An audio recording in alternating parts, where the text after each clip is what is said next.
A'udzu billahi minasyaitonir rajim. Bismillahirrahmanirrahim. Qala al-mu'allif rahimallahu ta'ala wa nafa'ana bihi wa bi 'ulumihi wa bi asrarihi fid dharain amin ya rabbal alamin. Samangken dugi surat Al-Furqan ayat 50. Wa laqad sarrafnahu bainahum liyadzakkaru fa aba aktsarun nasi illa kufura. Surat Al-Mu'minun, surat Al-Furqan ayat Ya Allah ya Rabbi ya Karim 40 ayat 50. Dimaknani riyen kados biasa nih. Walaqad sarrafnahu lan yaktini teman-teman wus mengalihkan utawa ngalihake sapa ingsun ing ayil tegese ing banyu udan niku maksude bainahum nawi teng ayat saderenge niku ma'an tahura niku bainahum ing dalem antarane ya Allah ya Rabbi ya Karim bainahum ing dalem antarane anasiyah bainahum ing dalem antarane anasiyah tujuane liyadzakkaru terapun padha eling sapa anasiyah fa aba asluhu utawi asale liyadzakkaru iku yatadzakkaru lafat yatadzakkaru udghimat dan idghamake apa atta fidzali ing dalam zal fi qira'atin ing dalam qira'ah suci liyadzkuru utawi ayat utawi qira'ah liyadzkuru maknane liyadzkuru drapun padha eling sami drapun padha eling drapun padha nutur sapa sira kabeh bisukuni dzali kelawan sukuni dzal wa dhammil kafilan dhammai kaf liyadzkuru ngoten iki sing sulasi ai nikmatullahi tegese ing nikmate Allah bihi kelawan ma antahura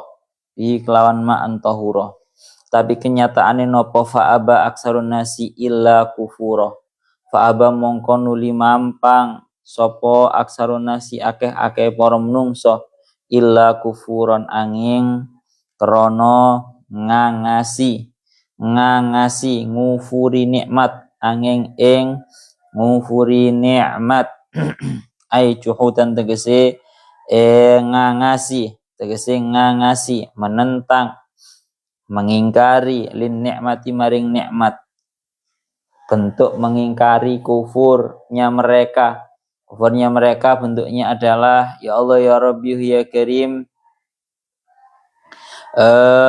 ngriki dingendikaken haitsu qalu dalam sekiranya padha ngucap sapa aksarun nas ngucap bin mutirna binau'i kada mutirna dan udani kita binau'il ya Allah ya Rabbi ya Karim binau'i kada kelawan lintang mengkene lintang maksudnya bintang kita semua ini katanya orang-orang yang kafir kita ini turun hujan kepada kita karena memang sudah musim hujan atau bintang seperti ini walau syi'na laba'atsna fi kulli qaryatin nadhira surat Al-Furqan ayat 51 walau syi'na lan lamun ngarepake sapa ingsun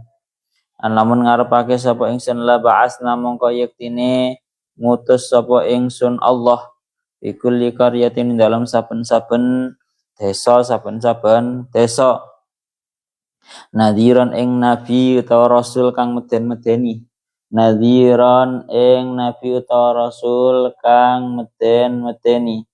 ya Allah ya Rabbi ya Karim tujuane ya Allah ya Rabbi ya Karim yukhawifu kang meden-medeni sapa nadhir ahlaha ing ahline qaryah tapi walakin ba'asnaka tetapine Tetapi ini ya Allah ngutus sapa ingsun ing panjenengan Kanjeng Nabi ingsun Allah ing sira Kanjeng Nabi ila ahlil qura maring ahline pira-pira desa, semua kota, semua desa, kuliah ya sekabiane qura, nadhiran hale nabi ta rasul kang medeni tujuane liya'duma derapun agung apa ajruka ganjaran sira. Apa ajruka ganjaran sira. Terakhir, fala tuti'il kafirina wajahidhum bihi jihadan kabira. Fala tuti' mongko ojo nurut sapa sira al kafirina ing wong kang padha kufur ai fi hawahum tegese ing dalam kademenan nafsune kafirin wajahidhum bihi jihadan kabira. Wajahidhum lan mujahadah utawa merangono sapa sira ing kafirin bihi kelawan Al-Qur'an jihadan kelawan merangi utawa jihadan kelawan merangi kabiron kang gede atau kang temen pun sak mangke awak dhewe masih melanjutkan pembahasan mengenai masalah hujan tengriki dikaaken ya Allah ya Rabbi ya Karim. Ya Allah ya Rabbi ya Karim. Tangriki dikaaken walaqad sarrafna. Nggih. Kula bacakan tangriki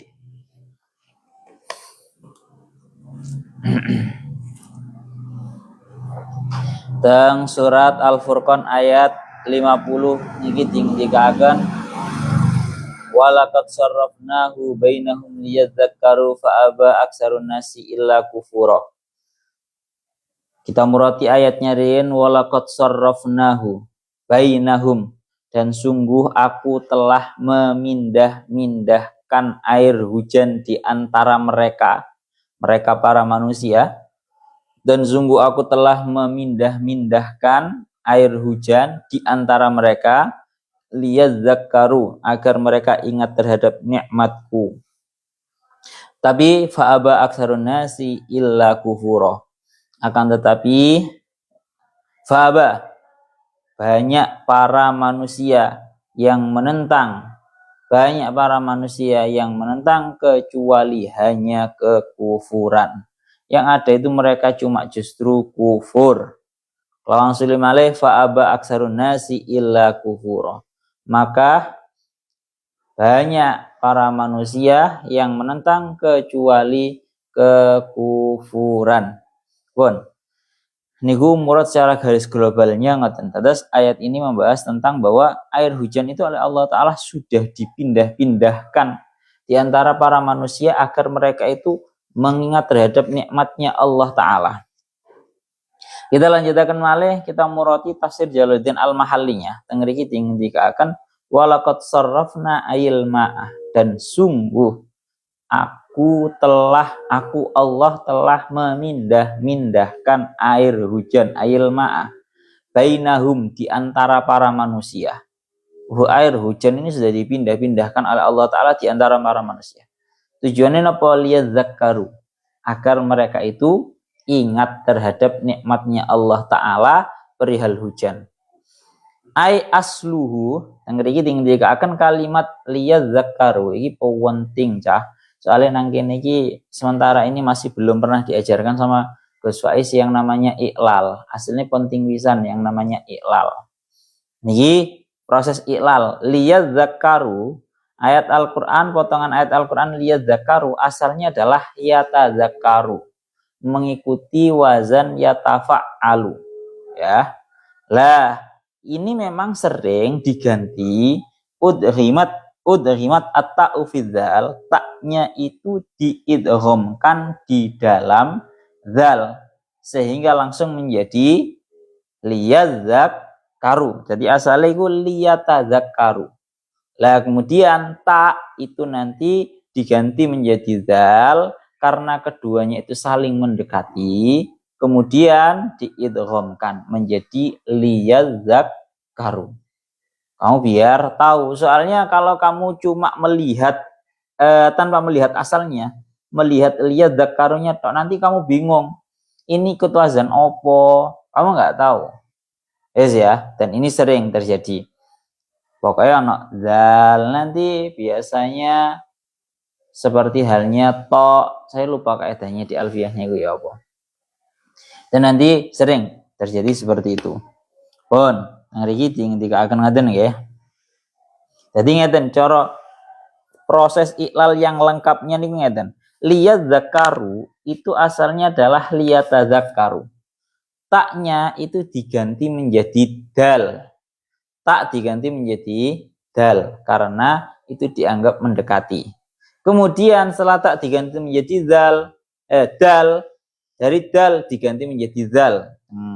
Tafsir Sawi ini sampean lihat, ai ba'daqal biha dalan fadzalan. Kemudian setelah diganti menjadi zal, langsung diidghamkan.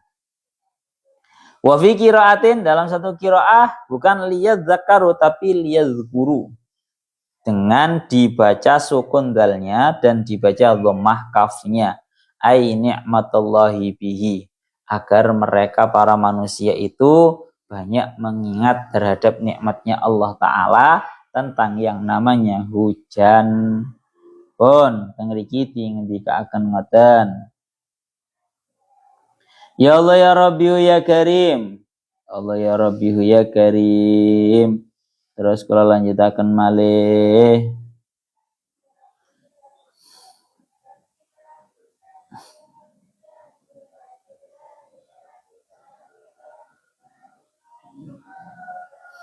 Bon, samangki kalau jelasakan secara terperincinya, fa'aba aksaruna si illa kufuro.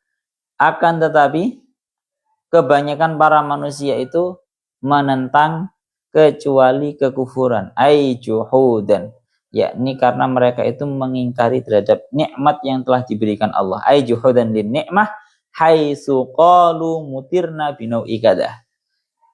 Ya, bentuk kekufuran, pengingkaran nikmat oleh mereka adalah mereka mengatakan mutirna binau'i kadah. Kita ini memang mendapatkan hujan karena memang sudah waktunya bulan ini. Karena sudah waktunya bulan ini. Lah, Bon. Ini nanti akan dibahas secara globalnya, secara nopo iku jenenge teng kitab tauhidnya nanti nggih. Sekarang kita merhatiin. Walaqad sarrafnahu ay al-ma'a bainahum.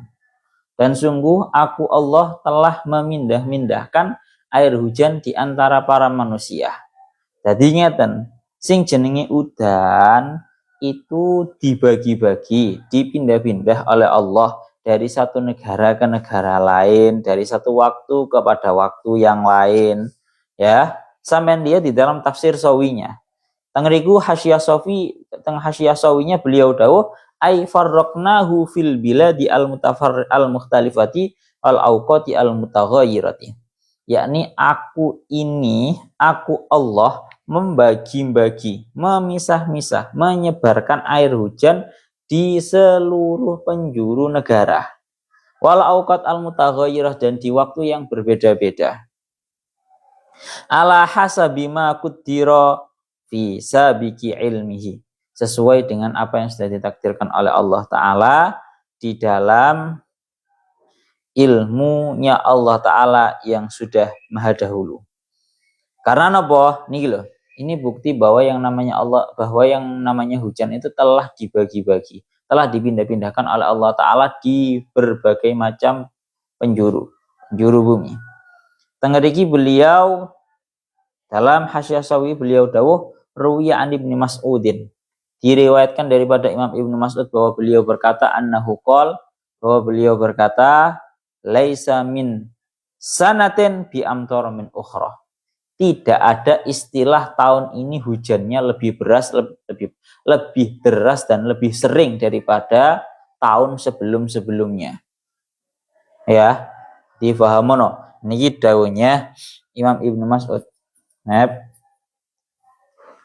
Terus tengriki akan beliau dawuh ngoten. Laisa min sanatin bi amtar min ukhra. Tidak ada istilah tahun ini hujannya lebih deras, lebih sering daripada tahun sebelumnya. Itu enggak ada istilah seperti itu. Karena nopo? Walakinnallaha azza wa jalla qasama hadil arzaq. Akan tetapi Allah Ta'ala telah membagi rizki ini. Jadi rizki utamanya para manusia itu adalah hujan. Ini pun bolak-balik.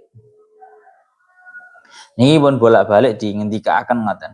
Lah faja'alaha fis sama'id dunya fi hadal qutr.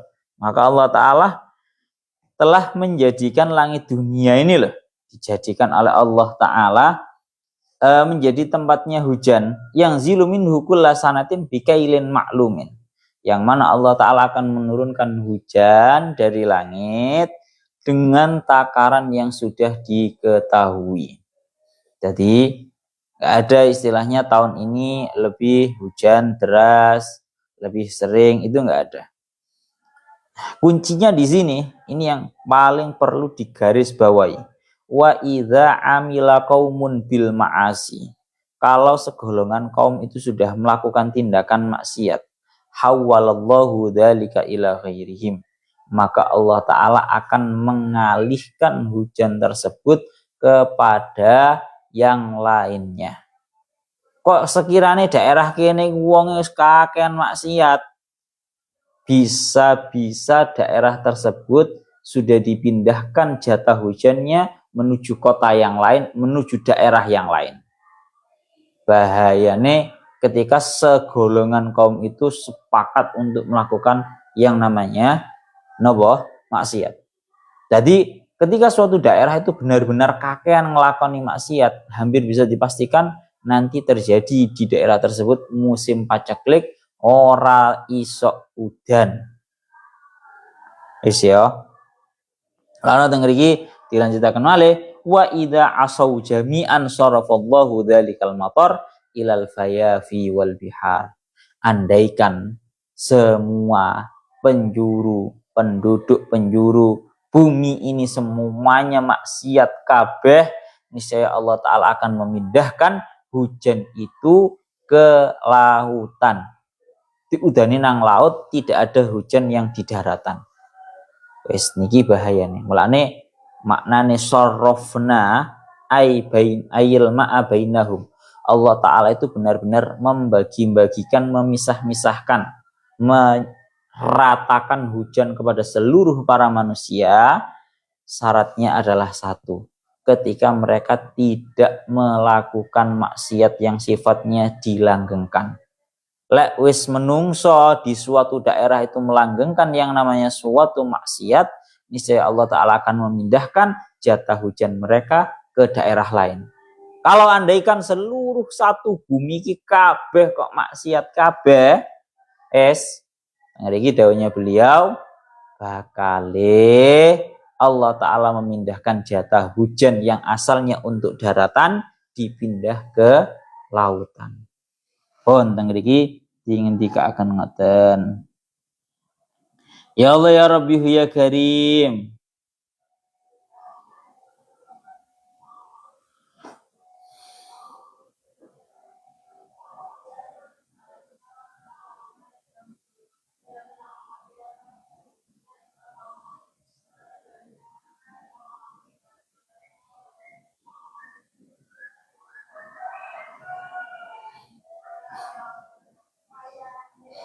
Pun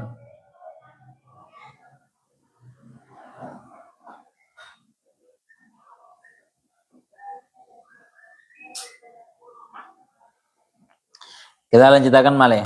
Wes ya, itu membahas tentang yang namanya sarrafnahu ilma bainahum, air hujan. Iki adile pangeran kados ngoten. Terus Gusti Allah niku gadani sing jenenge malaikatus sahab atau malaikat-malaikat penggiring, malaikat-malaikat penggiring. Ya Allah ya Rabbi ya Karim. Malaikat-malaikat penggiring hujan, cara bahasa kasar ngomong ngoten. Wes kita lanjutkan. Tujuannya nopo? Kok Allah Ta'ala niku memindah-mindahkan air hujan? Liyadzakkaru.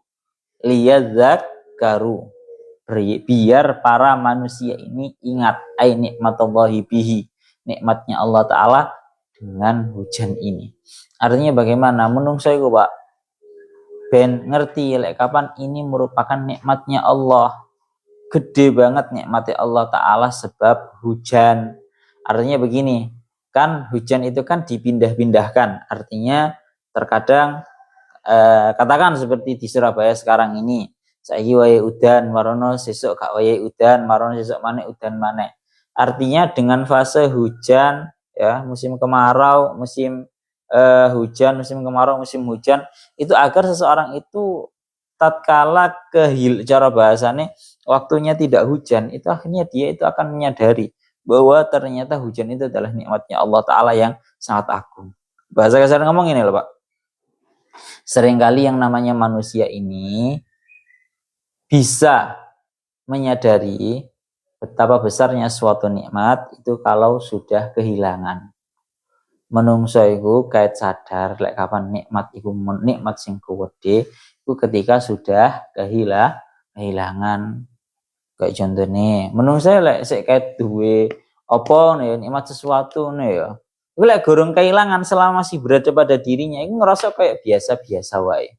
Tapi lek wis kehilangan kait ngerasa. Contoh duwe wong tua ya, mau kita seperti kita seperti kita manusia apa jenis golongan anak ini ya, ketika orang tua masih ada koyok itu dianggap sebuah hal yang biasa. Barang ditinggal wong tua tenanan langsung kerewoso. Ternyata keberadaan orang tua adalah suatu hal yang sifatnya nikmat yang besar. Sama kita itu kadang ketika waktu hujan itu kadang rodok nyepelek nih Pak, bahasa kasar ngomong kok udan ae.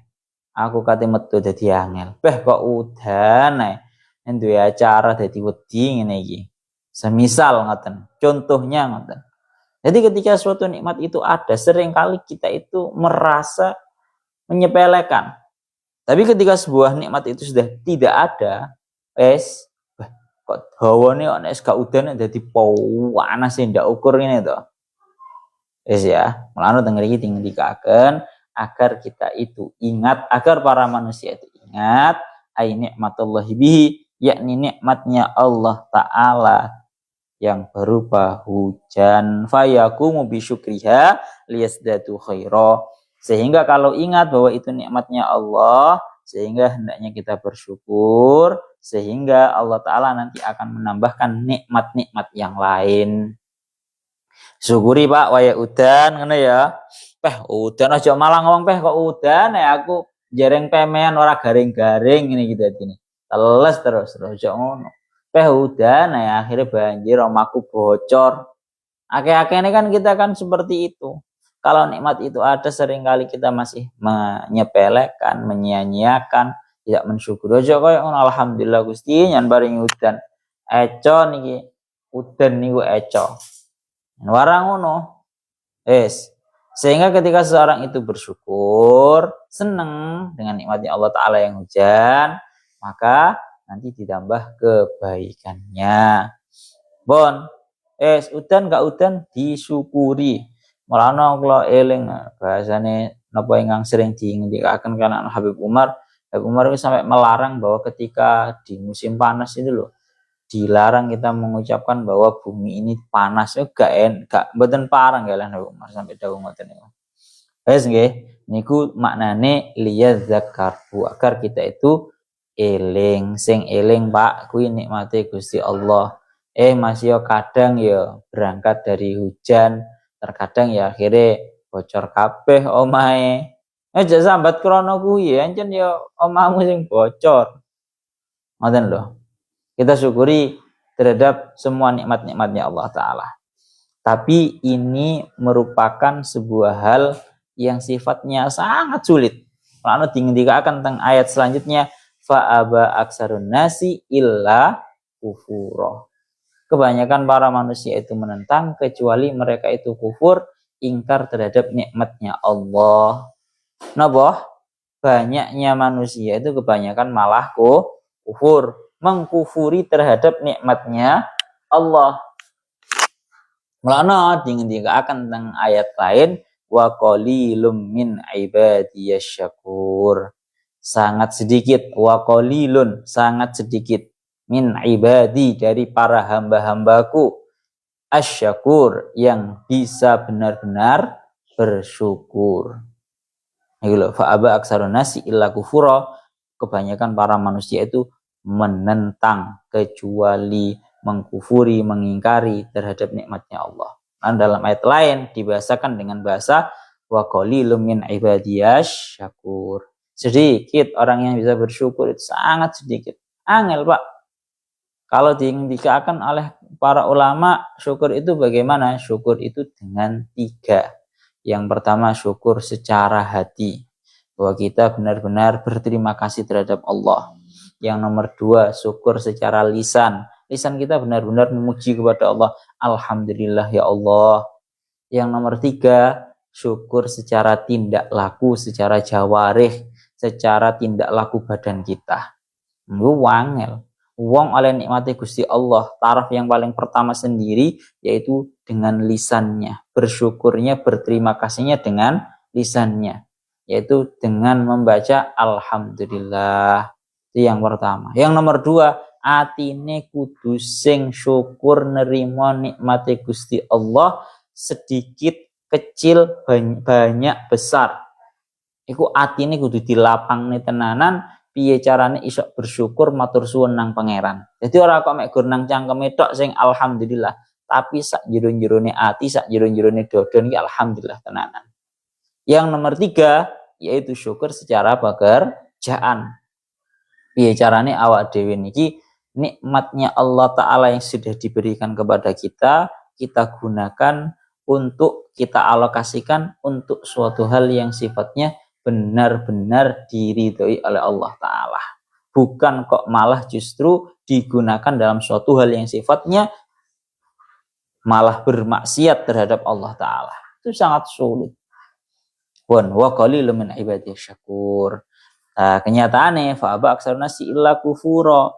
Banyak sekali para manusia yang justru menentang kecuali hanya kekufuran. Artinya bagaimana? Ai juhudan lin ni'mah. Banyak yang mengingkari, menentang terhadap nikmatnya Allah Ta'ala. Haitsu qalu mutirna binau'i kada. Bahwa mereka itu berkata bahwa kita ini turun hujan kepada kita karena memang sudah waktunya bintang ini. Bahasa mudahnya kita karena memang musim hujan. Ini. Jadi omongan koyok ngene iki ya rada setengah bahaya. Kita waktunya turun hujan karena memang musim hujan. Jenenge musim apa? Musim hujan ya. Ana sijine musim kemarau, musim apa? Kemarau panas. Sing musim hujan istilahnya apa jenenge? Rendeng Jawa, sing Indonesia ya lah. Ya bahasane ngono lah ya, musim hujan lah. Jadi ngeten, menisbatkan hujan karena ini memang sudah musim hujan itu rada bahaya, cara bahasa kasar ngoten. Niku rada bahaya. Bahayane ngeten. Katakan sing biasanya sering disebut sebagai bulan hujan, musim-musim hujan adalah napa jenenge kaya niku lho. Bulan Desember. Kan ono to, Pak. Lek jarene wong Jawa kan Desember kan deres-derese sumber. Kan ono ya jarene wong-wong lho ya, aku ya ora ngerti. Jarene wong kayak bulan Desember itu bulan deres-derese sumber, artinya bulan yang benar-benar lagi banyak hujan. Maka dingendika akan kalian para ulama, jangan sampai mengatakan musim hujan itu terjadi karena memang sudah musim hujan. Ngajar sesuai rendeng-rendeng itu nggak boleh. Saya jelaskan secara ilmu tauhidnya dalam kitab Tuhfatul Murid oleh para ulama itu sudah disebutkan ngeten. Ini sebenarnya ada kok. Ini sebenarnya bukan hanya tertentu pada masalah air hujan saja, tapi dalam semua hal. Ini ilmu tauhid Pak awam ben ngerti. Dingendikaaken kalian para ulama tengriki dawuhnya beliau wafil kasyaf niki lho, bahwa pembahasan tentang kalau ada orang mengucapkan bahwa ini waktunya hujan karena memang sudah waktunya bintang yang menurunkan hujan. Wayahe musim hujan. Kalau ada orang mengatakan seperti itu, dawuhnya secara ilmu tauhidnya tengriki dingendikaaken ngeten. Ingkari harasan fi idhafatihi li ghairihi azza wa jalla, bahwa kalau memang benar-benar mengingkari hujan itu dari Allah Ta'ala, tapi mengatakan bahwa hujan itu memang karena proses alami, sekali lagi karena memang merupakan proses alami. Wancen wae musim rendeng, yang menurunkan hujan itu adalah musim rendeng, tanpa ada menisbatkan terhadap Allah Ta'ala, maka itu kufur. Isok garai wong bener-bener kufur, isok bener-bener garai murtad. Paham ya? Kalau benar-benar menisbatkan terhadap selainnya Allah Ta'ala tanpa ada keyakinan menisbatkan terhadap Allah Ta'ala, murni gara-gara musim hujan. Saya udan anjan wae musim hujan, murni ngomong kayak ngono. Artinya dalam hati juga tidak ada i'tikad bahwa Allah Ta'ala yang menurunkan hujan, maka itu bisa kufur. Yang mana memang ini keyakinan orang-orang barat memang seperti itu ya. Bahasane tengriki dingendikaaken ngoten. Bahasane bi ayyakula mutirna binau'i kadza mu'taqidan anna nujuma fa'ilatun lidzalika wa mu'assiratun bidawatiha fihi. Kalau ada orang ngomong bahwa kita ini sudah waktunya hujan, turun hujan, gara-gara memang sudah musim hujan, gara-gara memang bintang-bintangnya itu waktunya bintang-bintang yang menurunkan hujan, bintang-bintang itulah yang menurunkan dan yang mempengaruhi iklim, maka kalau seperti itu wahadzal i'tiqad wal iyadu billahi ta'ala kufrun, itu bisa dihukumi kafir karena menisbatkan suatu hal tidak kepada Allah Ta'ala sama sekali. Tapi wafil kasyaf wa ghairihi anna man i'taqada anna Allah azza wa jalla khaliqul amtar wa qad nasaba al anwa'a dalaila wa amaratin 'alaiha wa arada bi qawlihi mutirna bi nau'i kada mutirna fi waqti sukutin najmi al fulani fil maghrib ma'al fajr la yakfuru wa dhahiru annahu la yasamu aidan. Ya, tapi kalau orang itu meyakini ngomongnya benar, ya anjen wae udan no, ya anjen wae musim hujan. Tapi dalam hatinya masih ada keyakinan maksudku ya memang Gusti Allah yang memberikan dan menurunkan, mengatur urusan hujan. Cuma kebetulan ini sebagai tandanya itu adalah sebagai waktunya adalah bulan-bulan hujan. Maka kalau seperti itu tidak kufur. Paham ya? Tak terangno lho Pak, podo. Jadi omongan itu tidak lepas dari yang namanya sebuah keyakinan. Ngerti di dalam kitab tauhid dingendikaaken ngeten. Kula sampaikan dengan bahasa yang simpel mawon, yang ringkas mawon. Jadi ada 3 atau 4 ya. Yang pertama mukmin naji, yang kedua jahil, yang ketiga fasik, yang keempat kufur. Nah, ada 4 masalah menisbatkan sesuatu kepada asbab tanpa menisbatkan kepada Allah Ta'ala. Jadi ngeten, seperti yang kita ketahui bahwa yang namanya api, yang namanya pisau, dan semisalnya itu merupakan sebuah hal yang memang bisa memberikan dampak. Paham ora? Api, pisau itu memang memberikan dampak dan semisalnya ya. Api bisa memberikan dampak berupa membakar. Kemudian pisau memberikan dampak berupa bisa memotong. Maka dawuhnya para ulama dalam hal ini seseorang akan bisa dihukumi menjadi 4 hukum sesuai dengan keyakinannya.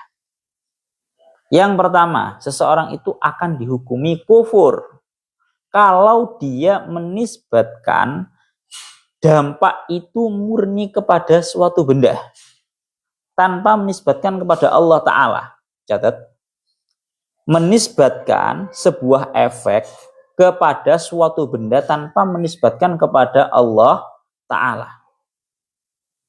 Tadi kayak contohnya, lek sampai ono wong ngomong memang yang membakar itu api, memang yang memotong itu merupakan pisau tanpa menisbatkan terhadap Allah Ta'ala, nang jero atine ku memang yang menjadi keyakinannya dia adalah api itu sendiri dan pisau itu sendiri, tanpa ada keyakinan bahwa Allah Ta'ala lah yang bisa membuat suatu hal itu memberikan dampak, maka kalau seperti itu menjadi kufur. Satu. Yang nomor dua, seseorang akan dihukumi fasik. Fasik. Fasik itu berarti dosa, Pak. Fasik berarti dosa. Ketika seseorang itu meyakini bahwa yang namanya api, pisau, dan semisalnya itu memberikan dampak karena Allah Ta'ala sudah menciptakan efek tersebut dan diletakkan di dalam api dan juga pisau dan semisalnya. Pahamono dhisik kira tuh angel lagi. Tadi ke orang itu kalau akan dihukumi fasik, berdosa, kalau memang dia itu meyakini bahwa jadi keyakinannya dia itu masih ada bahwa yang memberikan dampak adalah Allah Ta'ala. Cuma dalam memberikan dampaknya itu ibarat Allah Ta'ala itu memberikan dampak membakar, memberikan dampak memotong kepada api, kepada pisau. Itu memang seolah-olah wis kayak diletakne ngono lho, Pak. Paham ya? Kayak memang langsung diletakkan. Allah Ta'ala meletakkan bisa membakar kepada api. Allah Ta'ala meletakkan bisa memotong kepada pisau. Maka kemudian bahasa kasar kemudian Allah Ta'ala sudah lepas tangan. Bahasa kasar ngomong ngoten. Maka kalau seperti itu yang nomor dua ini seseorang dihukumi menjadi orang yang fasik. Ini keyakinan yang dosa. Paham ya? Itu yang nomor dua. Sekarang yang nomor tiga. Seseorang itu tetap dihukumi tidak berdosa, tapi dihukumi sebagai orang yang jahil, orang yang bodoh. Orang yang bodoh. Ketika seseorang itu meyakini bahwa sebuah dampak itu Allah Ta'ala yang menciptakan, hanya saja suatu hal itu sifatnya merupakan talazum akli. Dengan sekira kalau ada api pasti membakar, kalau ada pisau pasti memotong, melukai. Berarti orang itu dianggap jahil. Talazuman aklian. Ya, talazuman aklian. Orang itu akan dihukumi jahil kalau menghukumi bahwa itu talazuman aklian. Paham talazum akli ya, Bara? Talazum akli itu orang mukmin akan dihukumi sebagai orang yang jahil kalau dia itu meyakini bahwa oleh ono api pasti membakar, oleh ono pisau pasti melukai atau memotong. Dengan sekira tidak bisa terbayang di dalam akalnya, nggak bisa api nggak membakar itu nggak bisa pisau itu nggak memotong atau nggak melukai itu nggak bisa. Itu namanya orang mukmin yang jahil. Yang terakhir yaitu orang mukmin yang napa iku jenenge naji, al mukmin an-naji. Orang mukmin yang selamat. Orang mukmin yang selamat itu yang bagaimana? Seseorang mukmin yang meyakini bahwa sebuah dampak itu Allah Ta'ala yang menciptakan, hanya saja dampaknya ini merupakan dampak yang sifatnya talazum adi, talazuman adian. Hanya sebangsa kebiasaan. Biasanya sing jenenge api itu membakar, biasanya sing jenenge pisau itu melukai atau memotong. Tapi juga mungkin yang namanya api itu tidak membakar, yang namanya pisau itu tidak memotong atau melukai. Maka ini namanya al-mu'min an-naji. Sama. Jadi awak dalam semua hal iki kudu memiliki keyakinan yang seperti ini, Pak. Ngoten lho. Kuwi iling-ilingan kuwi bab tauhid yang sangat penting karena ini bermanfaat dalam semua hal. Ya, samalah dulu saiki sing semisal rame semisal dengan orang bisa sembuh pakai batu apa itu jenenge. Nah, itu loh biasanya kita sebut merek nggak apa-apa ya. Contoh orang sekarang banyak yang lek nang makome wali diarani kufur.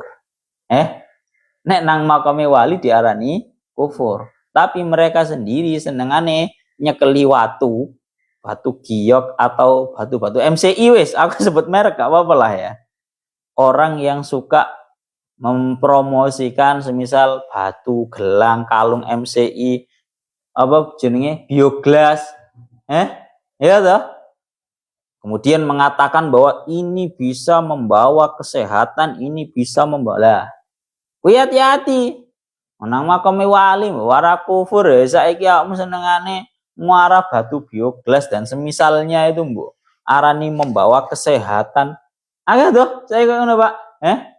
Ini bisa nanti sudah banyak yang sembuh dari diabetes, sembuh dari hati-hati ngomong kayak gini. Jadi ana wong ngomong batu bioglas semisal bisa menyembuhkan, itu nanti hukumnya bagaimana?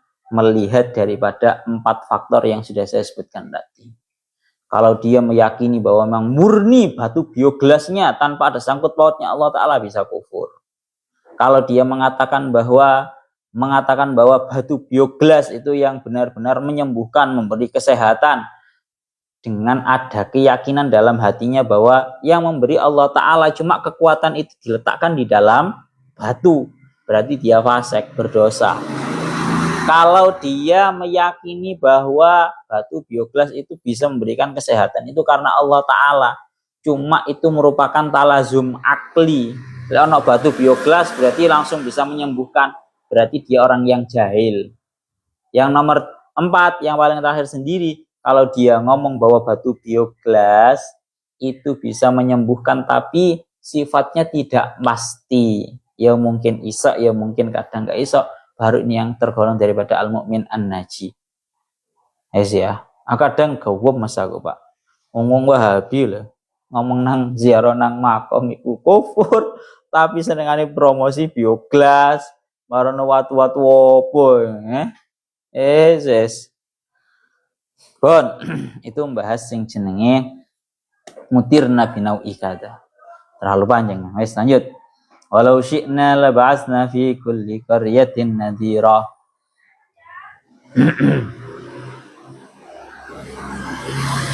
Walau syi'na laba'asna fi kulli qaryatin nadhira. Surat Al-Furqan ayat 51. Walau syi'na, andaikan aku Allah berkehendak, niscaya aku akan mengutus di setiap daerah seorang utusan yang menakut-nakuti. Surat Al-Furqan ayat 51, ayyukhawifu ahlaha. Jadi intinya ayat 51 ini Allah Ta'ala ingin dawuh dumateng Kanjeng Nabi bahwa Kanjeng Nabi niku didhawuhi kan, kita kan sudah tahu bahwa wa ma arsalnaka illa rahmatan lil alamin, dan tidaklah aku mengutusmu wahai Muhammad kecuali menjadi rahmat bagi seluruh alam semesta.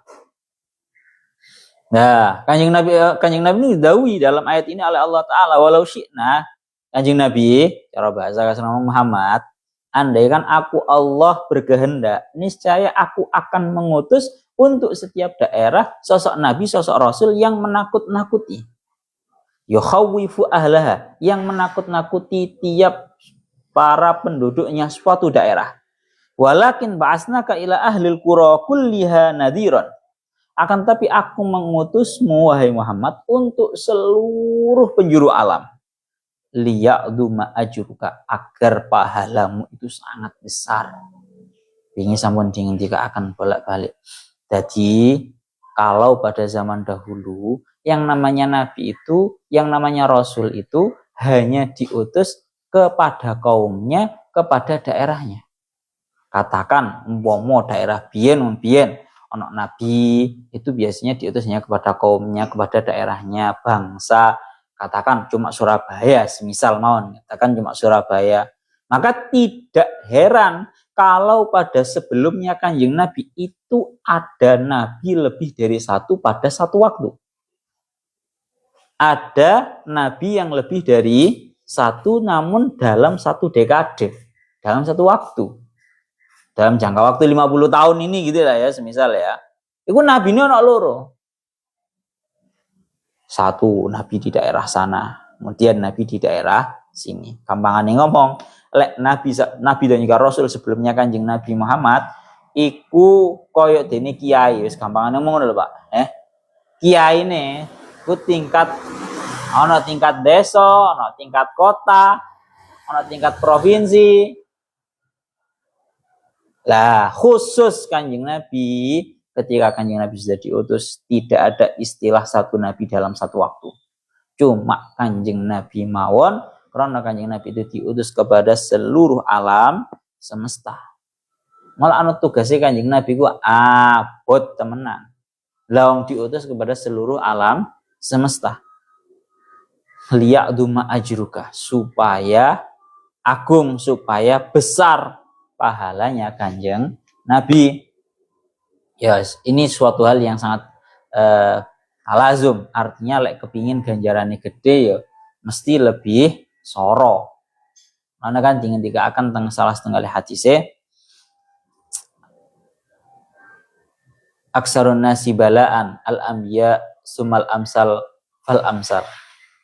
Manusia yang paling banyak ujian dan cobaannya adalah para nabi. Baru kemudian tingkatan di bawahnya, tingkatan di bawahnya, tingkatan di bawahnya. Wes. Lah, niki keistimewaan Kanjeng Nabi. Liya'dum ajruka. Kalau kepingin jelasno liya'dum ajruka. Biar ganjarannya Kanjeng Nabi itu besar, agung. Ngriki dingendikaken seberapa agung sih? Ganjarannya Kanjeng Nabi seberapa agung? Sampeyan lihat di dalam tafsir ya Allah ya Rabbi ya Karim. Teng pundi wau liya'dum ajruka fan Nabi sallallahu alaihi wasallam lahu mislu ajri man amana bihi min ba'si ila yaumil qiyamah. Teng mriki dingendikaken bahwa Kanjeng Nabi itu akan mendapatkan ganjarannya tiap orang yang beriman kepada beliau hingga hari kiamat. Ana wong iman, ana wong ibadah, mulai dari diutusnya Kanjeng Nabi sampai hari kiamat iku masuk ke saldo ganjarannya Kanjeng Nabi. Napa? Masuk nang saldo ganjarane Kanjeng Nabi. Bayang nih, wong Islam nang Indonesia tok zaman kita sekarang ya kurang lebih 150 juta atau bahkan hampir 200 juta.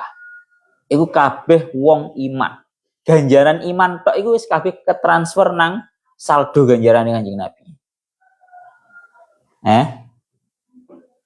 Marang ngoten itu mek sak iku ganjarane iman tok lho ya. Gurung ganjarane bendina nglakoni ibadah. Awak dhewe nglakoni salat 5 waktu iku gara-gara sapa lek gak gara-gara Kanjeng Nabi sing mulangi. Itu juga masuk ke saldo ganjarane Kanjeng Nabi. Kula sing paling gawumun niku ya Allah ya Rabbi ya Karim napa sing didhawuhaken kalian Syekh Yusuf An-Nabhani di dalam kitab Sa'adatud Darain. Kalau kuwaget beliau niku lek nyuntuhne ndawuhne betapa agungnya ganjarane Kanjeng Nabi. Itu karena berkali-kali lipat. Niku lek nyuntuhne ngeten. Jadi kan ngeten. Kanjeng Nabi pertama mengajarkan kepada para sahabat. Ya, mengajarkan kepada para sahabat. Saniki delon, Kanjeng Nabi mengajarkan kepada para sahabat, anggap saja katakan sahabat itu ada 1000. Gampangan ngomong ini digawe mudah loh ya. Anggap saja sahabat itu jumlahnya ada 1000. Berarti Kanjeng Nabi di dalam mengajak untuk iman dan semua ganjarane para sahabat sing jumlahe 1000 iku mang iku kabeh ketransfer nang sinten Kanjeng Nabi. Marono dilanjutna maneh. Para sahabat mengajarkan kepada para tabi'in. Anggap saja para tabi'in itu ada 10.000 wis. Maka pahala ngulangine para sahabat kepada para tabi'in iki masuk ke saldonya Kanjeng Nabi lagi. Gampangane ngomong ini. Imane para tabi'in sing jumlahe ana 10.000 iku wis ketransfer ditambah ping ngulangine para sahabat. Dan ini seterusnya. Mulane wis gak ana sing bandingi. Cara pangkate Kanjeng Nabi itu sudah gak ada yang bisa membandingi. Bon. Cara kamu tahu itu loh, Pak. Kamu pernah tahu sistemnya bisnis MLM dan juga semisalnya. Itu kan kayak ngono tuh. Semakin kita mengajak member, bahasanya kan ngono ya. Semakin kita mengajak member, maka akan semakin banyak uang yang masuk ke kita. Kan ngono ya. Kita ya apa jenenge? Bisnisnya Yusuf Mansur ya apa jenenge? Pay letter. Ya. Tutup pay letter. Ya ngono lah, bisnis ngono-ngono kuwi lah. Kan ngono tuh modelnya. Semakin kita banyak mengajak member, maka kita akan semakin banyak mendapatkan yang namanya transferan uang dari tiap member yang kita ajak. Sama. Kanjeng Nabi urusan pahala iku ya kaya ngoten. Kanjeng Nabi ngejak para sahabat iman dan mengajarkan seluruh syariat Islam, marang para sahabat mengajarkan para tabi'in mengajarkan para tabi'in, para tabi'in mengajarkan kepada para ulama salaf mengajarkan kepada para ulama khalaf, kemudian mengajarkan kepada para ulama mutaqaddimin, mengajarkan kepada para ulama mutaakhirin, sampai kepada sekarang ini. Ini namanya pohon berantai dalam urusan pahala. Tinggal dikatakan kalian Kanjeng Nabi ad-dal alal khair kafa'ilihi. Orang yang menunjukkan atas sebuah pahala, sebuah kebaikan, dia mendapatkan pahalanya daripada orang yang melakukan itu tadi.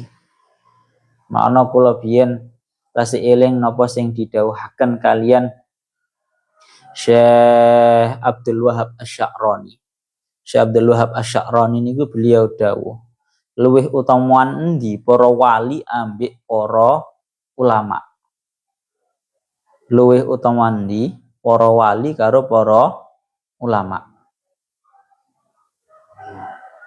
Lek wong-wong ngirane kaya-kaya luwih utama wali. Tapi beliau Syekh Abdul Wahab Asy-Sya'rani itu menjawab bahwa lebih utama para ulama. Alasannya apa? Karena kalau para wali itu akan selesai seluruh karomahnya dengan beliau-beliau seto. Tapi kalau para ulama itu walaupun beliau-beliau seto, tapi ulama mencetak murid, menuliskan sebuah kitab yang mana kitabnya akan terus diajarkan. Muridnya terus membentuk murid, dari satu murid membentuk murid, satu murid membentuk murid. Sehingga dari ini Syekh Abdul Wahab Asy-Sya'rani mengatakan bahwa lebih utama para ulama daripada para wali. Ini kebetulan satu dawuh kayak ngono, tapi ya banyak dawuh yang cara bahasa kasarnya ngomong para ulama itu rada udi karo para wali ya akeh, Pak. Tapi secara garis globalnya yang didakwakan kalian Syekh Abdul Wahab Asy-Sya'rani dalam kitabnya beliau mengatakan seperti itu. Kalau dadi eling ceritane bapak kula niku kan dari beberapa bersaudara sing sering ngaji niku kan bapak kula. Lah, awakmu kan manggon nang Ngemalor kan biyen kan omane Pak D to kuwi, Pak. Pak D ku biyen cara bahasane toriko iku torikoe wali, Pak. Maksudnya penggaweane iku mek wiritan, nek ngaji ngono jarang, gak tahu, Pak. Ya juwarang pol. Suatu ketika Pak D ku iku mara nang bapakku, nang Abi. Marono ngomong nang Abi. Luwih utamuan sampean Dik daripada aku. Lek aku ngono ya paling mentok cara bahasa membantu orang, ada kebutuhan apa kemudian dibantu dalam urusannya, dalam hajatnya. Tapi lek sampean murukno ilmu, muruki Quran, muruki ngaji, marono wong sing sampean murukno maneh nang murid-muride dan seterusnya ila yaumil kiamah, pahalanya tidak terputus. Kalau nang hadise idza mata bnu adama in qata'a amaluhu illa min salasin.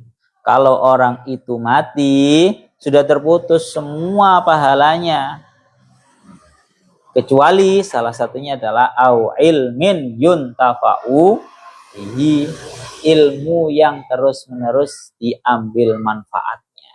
Ulama mengajarkan ilmu, ilmunya bermanfaat kemudian diajarkan lagi. Ini namanya pahala yang mengalir. Ngeri wis mulakno menungso sing paling gede ganjarane ora cara saldone Kanjeng Nabi ku saldo yang limit, Pak. Unlimited kok limit. Saldo yang unlimited. Daya napa ganjarane wong-wong ketransfer terus nang Kanjeng Nabi. Awak dhewe ngaji, awak dhewe ibadah, awak dhewe iman wis ketransfer terus nang saldo ganjarane Kanjeng Nabi. Ya, niku liya'duma ajruka. Terakhir, fala tuti'il kafirina ay fi hawahum wajahidhum bihi ayal Quran jihadan kabira. Sehingga tengriki dikatakan, maka fala tuti'il kafirin, wahai baginda Nabi, wahai Muhammad, kamu jangan nurut terhadap orang-orang kafir. Ay fi hawahum, yakni dalam kedemenannya mereka, hawa nafsu mereka. Seniki pun bolak-balik dikatakan bahwa andaikan kamu wahai Muhammad menuruti keinginan hawa nafsu mereka, lafasadatis samawati wal ardh, niscaya langit dan juga bumi ini rusak. Ikuti kebenaran, jangan ikuti hawa nafsunya orang-orang kafir. Pun wajahidhum bihi ayal Quran jihadan kabira. Dan jihadlah, perangilah mereka orang-orang kafir dengan Al-Quran, ayat Quran, dengan jihad yang sesungguh-sungguhnya. Ini masalah wajahidhum bihi jihadan kabira. Insyaallah ini sebenarnya sudah pun bolak-balik kalau terangkan masalah jihad ini. Tapi lebih lengkapnya benjing mawon tengah-tengah ayat Al-Furqan 52 ila huna wallahu a'lam bissawab.